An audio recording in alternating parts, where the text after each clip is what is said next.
കടമ്പഴിപ്പുറത്ത് നിയമവിരുദ്ധമായി നിരോധിച്ച ലഹരി ഉൽപ്പന്നങ്ങൾ വിൽപ്പനയ്ക്കായി സൂക്ഷിച്ച കടയുടമയെ പോലീസ് പിടികൂടി. കരിമ്പുഴ സ്വദേശിയായ രാധാകൃഷ്ണൻ എന്നയാളാണ് ശ്രീകൃഷ്ണപുരം പോലീസിന്റെ പിടിയിലായത്. ലഹരി വസ്തുക്കളുടെ വിപണനവും ഉപയോഗവും തടയുന്നതിനായി നടപ്പിലാക്കുന്ന ഓപ്പറേഷൻ തൂഫാൻ പദ്ധതിയുടെ ഭാഗമായി സ്പെഷ്യൽ ബ്രാഞ്ച് നൽകിയ രഹസ്യ വിവരത്തിന്റെ അടിസ്ഥാനത്തിലായിരുന്നു പോലീസ് പരിശോധന നടത്തിയത്. കടമ്പഴിപ്പുറം പാരമൗണ്ട് ഹോട്ടലിന് എതിർവശത്തായി ഇയാൾ നടത്തുന്ന RK ഓട്ടോ സ്പെയർസ് എന്ന സ്പെയർ പാർട്സ് കടയിൽ നിന്നാണ് വിൽപ്പനയ്ക്കായി ഒളിപ്പിച്ചു വെച്ചിരുന്ന നിയമം മൂലം നിരോധിച്ച ഹാൻഡ്സ് ഉൾപ്പെടെയുള്ള ലഹരി ഉൽപ്പന്നങ്ങളുടെ 175 പാക്കറ്റുകൾ പോലീസ് പിടിച്ചെടുത്തത്.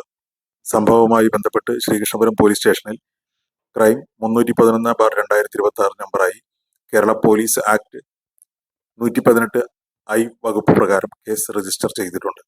പ്രതിക്കെതിരെ നിലവിൽ മേൽനടപടികൾ സ്വീകരിച്ചു വരികയാണെന്ന് പോലീസ് അറിയിച്ചു. വഴിതെറ്റിക്കുന്ന ഇത്തരം നിയമവിരുദ്ധ പ്രവർത്തനങ്ങൾക്കെതിരെ വരും ദിവസങ്ങളിലും ശക്തമായ പരിശോധന തുടരുമെന്ന് SHO ഷാജു V വ്യക്തമാക്കി.